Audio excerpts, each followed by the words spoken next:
Sur Terre, on découvre chaque jour de nouvelles espèces. Aujourd'hui, on en compte 1,8 million, tous types confondus. Cependant, 28% de ces espèces sont menacées. Menacées par quoi?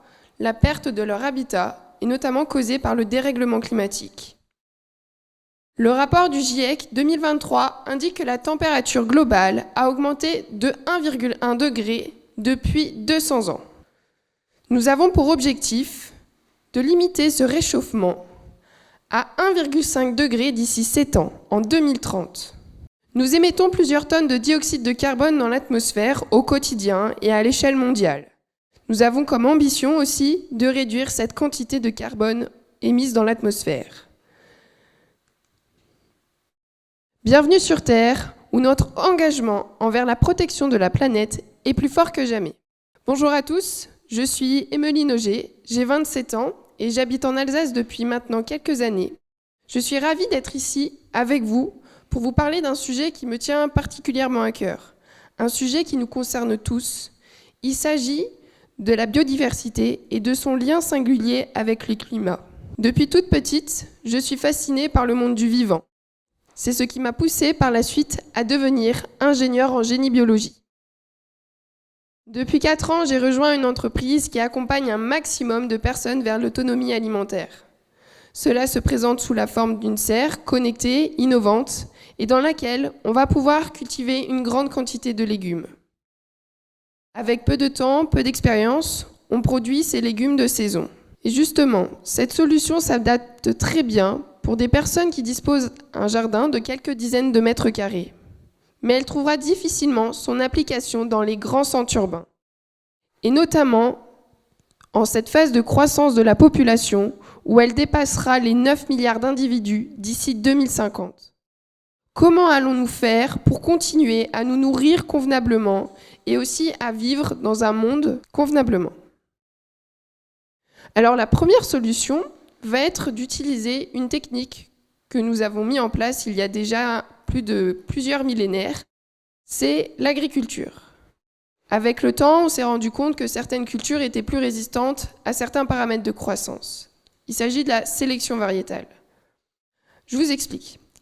Imaginez que vous êtes un jardinier et que dans votre jardin, vous cultivez des tomates. Vous avez pu remarquer que certaines sont plus grosses, d'autres plus sucrées et puis d'autres plus goûteuses. Vous décidez alors de récupérer les semences de ces tomates et vous les remettez en culture l'année suivante pour récupérer des tomates avec ces caractéristiques spécifiques. C'est la sélection variétale. C'est un processus gagnant-gagnant entre les forces de la nature et la science. La filière semences englobe en fait plusieurs parties. La première, c'est la phase de sélection avec les agriculteurs et les scientifiques. Et ensemble, ils sélectionnent des plants avec des caractéristiques spécifiques.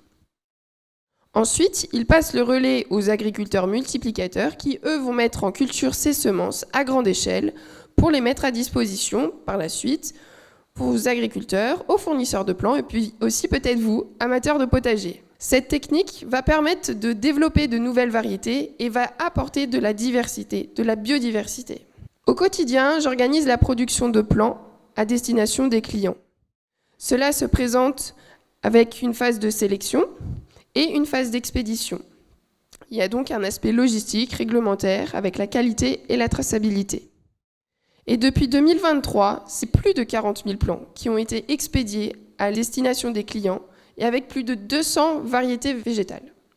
Et donc en orchestrant astucieusement la sélection des semences, on arrive à garantir une production et donc un revenu pour l'agriculteur, puisqu'il va protéger ses cultures, enfin du moins avoir une récolte, et aussi on va garantir une alimentation aux consommateurs, à vous. Les semences sont sélectionnées suivant des caractéristiques spécifiques. Les premiers, ça va être la résistance face aux maladies, face aux ravageurs, ou encore aux conditions de culture qui sont de plus en plus extrêmes. Vous avez par exemple pu voir que récemment, dès qu'il fait très chaud, les sols s'assèchent, ou maintenant aussi on a pu voir que les pluies sont de plus en plus rares par endroits, et donc les plantes s'adaptent. On a fait en sorte que les cultures soient résistantes face à ces conditions extrêmes. Les plants vont continuer à produire, bien qu'il n'y ait pas beaucoup d'eau. Une autre stratégie à utiliser, ça va être d'utiliser des plants ou des variétés dites précoces. C'est-à-dire que vous avez des variétés où vous allez pouvoir les récultiver à maturité et les consommer du coup très rapidement. Et vous en avez d'autres où là vous aurez besoin d'attendre plusieurs mois avant de les récolter. Donc c'est le cas par exemple du chou chinois ou encore du chou brocoli. Le chou chinois, au bout de 2-3 mois, vous avez récolté un pied mature. Alors que le chou brocoli, vous aurez besoin d'attendre quasiment 5-6 mois. Donc l'énergie utilisée et la quantité d'eau utilisée entre ces deux cultures est non négligeable. Ces derniers temps, vous avez aussi pu voir que la culture en extérieur a été difficile, notamment avec la sécheresse. Dès qu'il fait très chaud, les plants grillent. Vous avez aussi pu voir qu'il y a eu des mini-tornades par endroits qui ont pu ravager des champs de culture ou encore des grêles qui ont pu casser votre voiture ou même les panneaux solaires que vous veniez d'installer. Ces conditions météorologiques sont devenues imprévues, variables et extrêmes.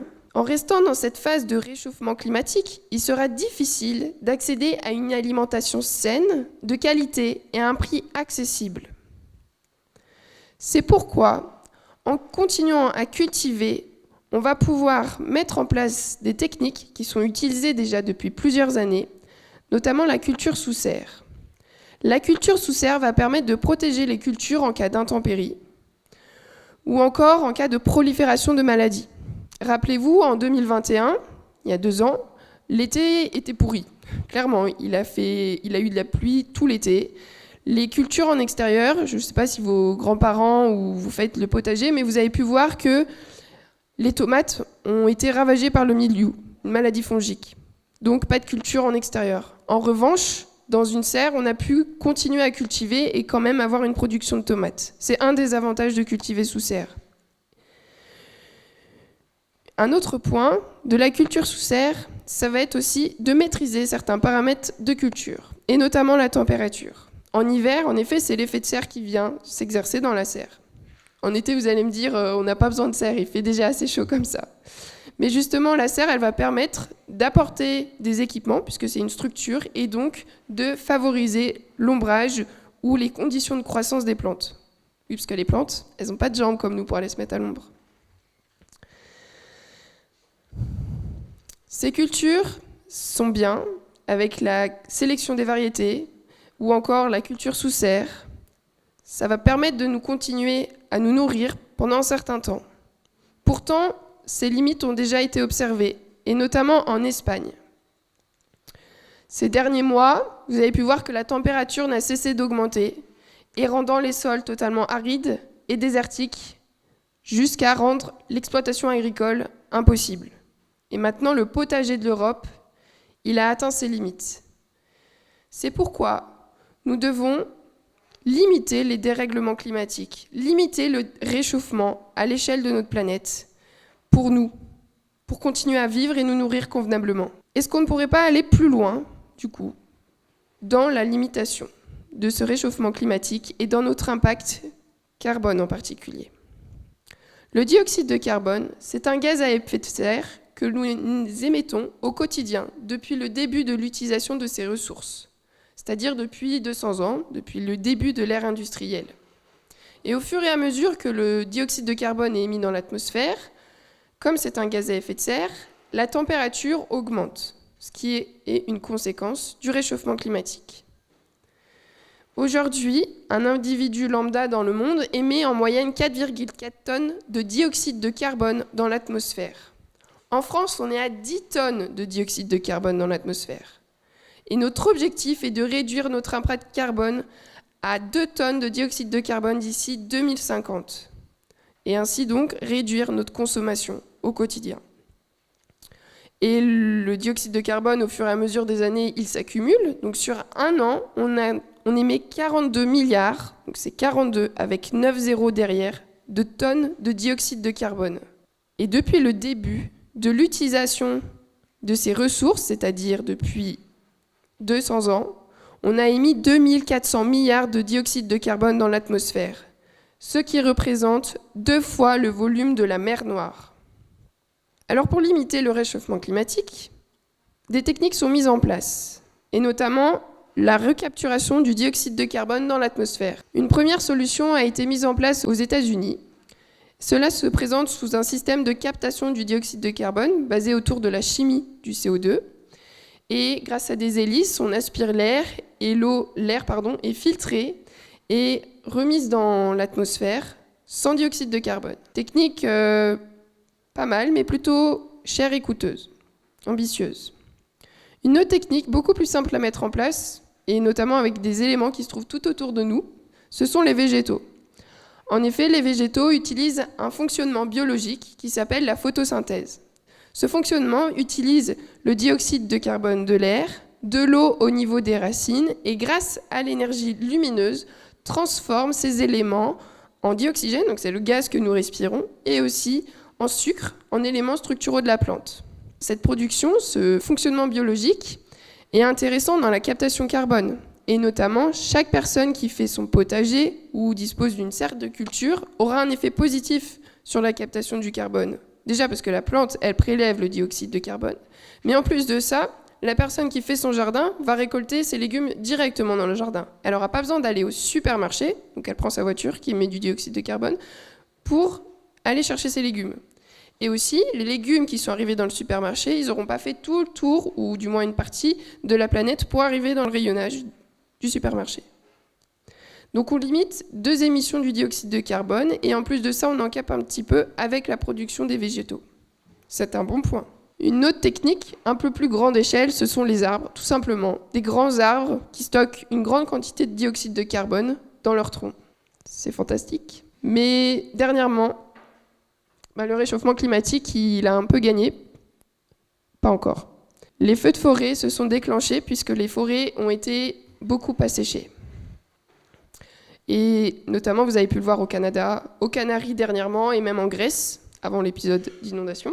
Les forêts se sont littéralement enflammées et ça a libéré davantage de dioxyde de carbone dans l'atmosphère. Donc là, on a besoin de trouver une solution plus fiable et complémentaire aux végétaux. Et pour cela, je vais vous parler du pouvoir des microalgues, et en particulier la spiruline. Peut-être que certains d'entre vous connaissent. La spiruline, c'est une cyanobactérie, donc c'est un tout petit micro-organisme qui fait la photosynthèse comme les plantes. La différence, c'est qu'elle pousse dans l'eau, puisque c'est une algue, et elle a besoin d'eau un peu chauffée et saumâtre, légèrement salée. L'intérêt supplémentaire de la spiruline, c'est qu'en plus de capter du dioxyde de carbone, c'est qu'elle est riche en protéines, en fer, en vitamines et aussi en antioxydants. C'est un atout supplémentaire. La spiruline, du fait que ce soit un être microscopique, elle va avoir une captation dense du carbone.